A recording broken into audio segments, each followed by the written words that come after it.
Welcome. In front of me I have the KOBO Clara Color ebook reader, and I'll be going over unboxing along with a quick look at the tablet device itself.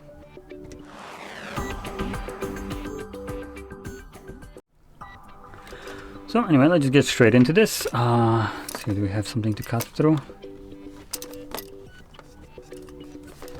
Oh, there we go, at the bottom.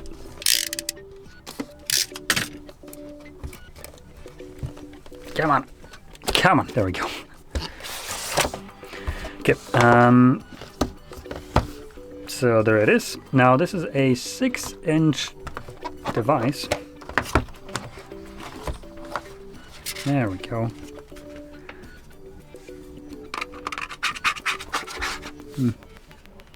Let's boot it up. I'm gonna turn on. Oh, there we go. Putting up. Got some paperwork, and we got a cable. It's a Type C to Type A. I'm not even gonna bother taking it out. So, here's our device. Let's select Ingleso. There we go, and welcome. Let's get started. Cool. Do I need to?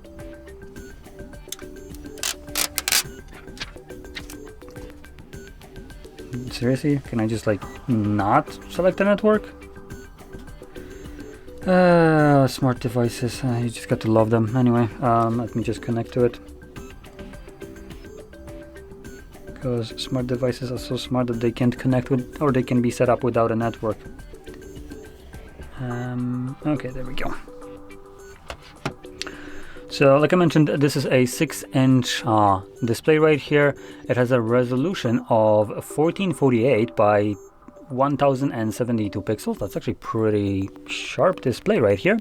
It's a e-ink display, but it's also colored, which if I'm correct, these usually work the way that you have two kind of layers. One is the color one and one is the black and white one, the typical e-ink display. Now with that kind of in mind, the color e-ink tablets have a lower battery life than the non-colored counterpart of it, as most manufacturers make the same kind of device, just one is colored, one isn't.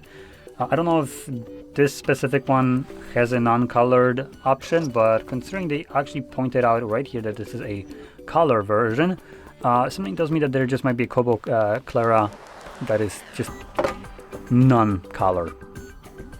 So with that in mind, that version, if it exists, would have a better battery life than this one does. And what the battery life here is, I actually can't tell you. I haven't used this at all, so no clue.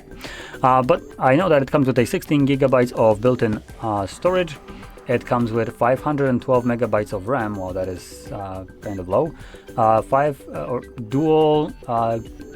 Dual core processor with 2 gigahertz clock and a 1500 milliamp hour battery. It also says Wi-Fi, Bluetooth, and the Type-C port, and that's basically all the worth mentioning information. One last thing maybe probably worth mentioning would be actually the weight of it, and it comes at a weight of 174 grams. So it's relatively light. It's something that you shouldn't really feel fatigued holding for a prolonged period of time. In terms of build quality though, it has one that I would say leaves a little bit to be desired. It's plastic all throughout, and the back, this just feels cheap as hell. So something about this back itself just makes me feel like, I don't know, something about it just kind of rubs me the wrong way. The cheapness of it. It's almost feels like there is some space that moves right here. What's this? So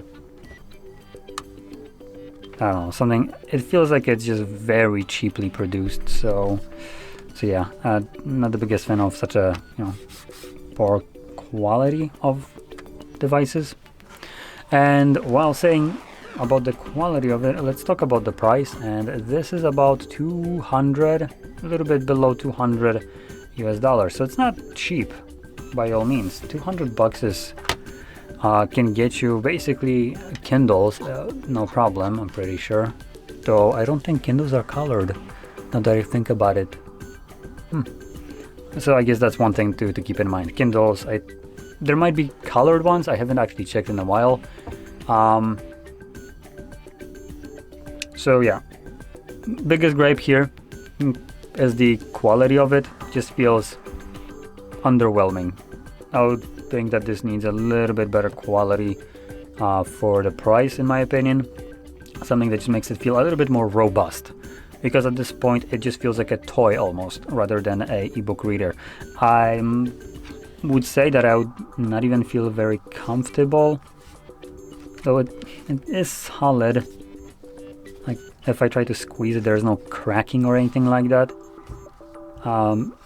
But it just feels cheap. I don't know how to else describe it. I almost feel kind of scared that if I drop it into my backpack, it might get damaged from something.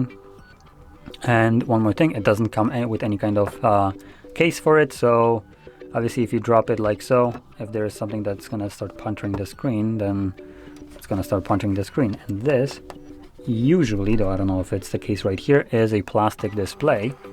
So this one feels very solid. I don't know if it's just glass here, actually.